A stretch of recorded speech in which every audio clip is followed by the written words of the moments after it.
Hello everyone! Jumping on, making a quick video just on a topic that seemed relevant to me recently, and that is thinking a little bit about this educational journey that I've been on for a while. I've always been in school, basically, from grade school into college, then university, and then basically did different degree programs up until my mid to late 30s, where I'm at. And it's just been in the last year that I haven't really done too much learning, but I do still feel like I'm a lifelong learner, and that's what propelled me into this journey. If you're not familiar with my channel, I had documented a couple graduate degrees at WGU or Western Governors University, and then at South College as well, which I did a postmaster's degree, which is called an educational specialist degree.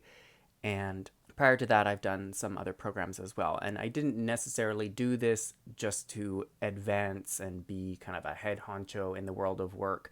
I actually have been doing schooling because I just have a really strong affinity for learning and deepening my knowledge and really kind of building my expertise in the field of education particularly, but also I have a topic specific discipline that I teach within, and I also have a student facing role outside of a teacher role at a university. So multiple roles, multiple kind of areas of specialization, but mostly around education. But I want to talk a little bit about the challenge of overeducating oneself and being in a workplace with others who are also educated, but maybe not at a certain degree of education where you are maybe doctoral level trained or you've got a few different masters. But there is challenges that I've experienced even more recently, and how this kind of can rub others around the wrong way or be a little bit disruptive in the workplace. So I just want to share that and maybe normalize that experience. So one part of my role is designing and developing and delivering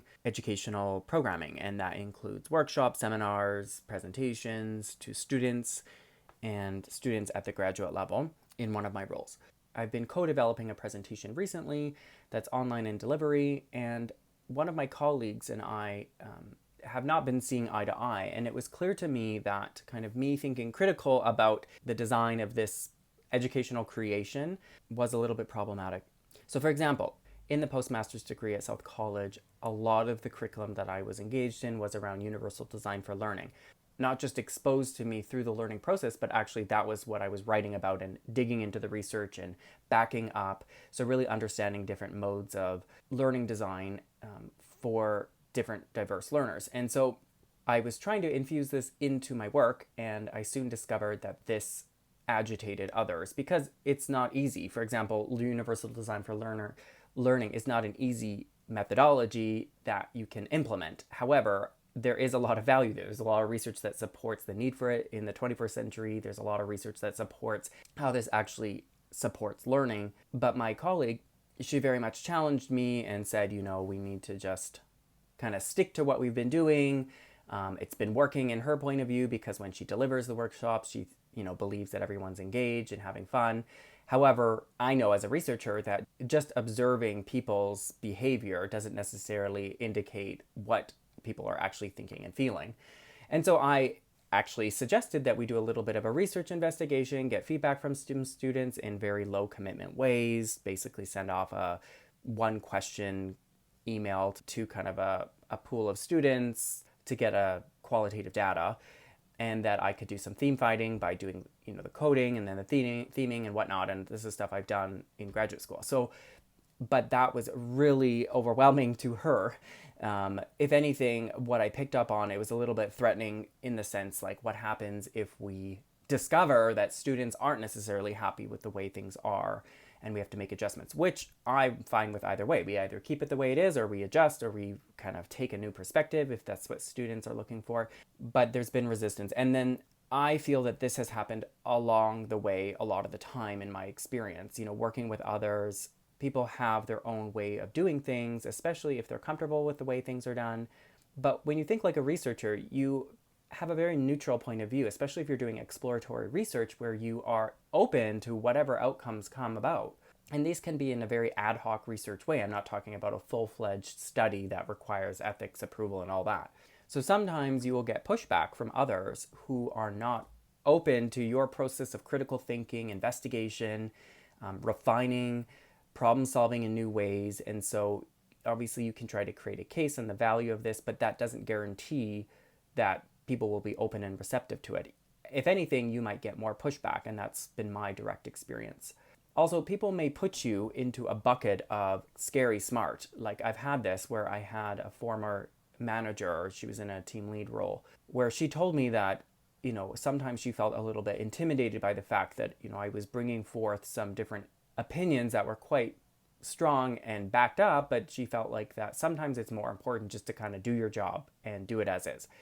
And that I completely agree that sometimes we just need to do what our job mandate states. However, when we see issues or challenges in our work, we obviously want to bring that up, and if for those who like to think critically and like to improve. But others may be a little bit intimidated by that. If you don't necessarily frame this problem and potential solutions in a way that's inviting for others to receive them. So I've just learned to kind of be really open to what other people think and trying to hear from them, and then package what I have to say in a way that might obviously take into consideration those shared interests of others. Even though maybe sometimes I don't fully agree with other people, I'm trying to look at what is the shared interest here. So in this case, with the example I said earlier, the shared interest is that we're trying to deliver quality education to students and get them to learn. And so, having clear learning outcomes, how we measure that, that's something that we can work on together, me and this colleague.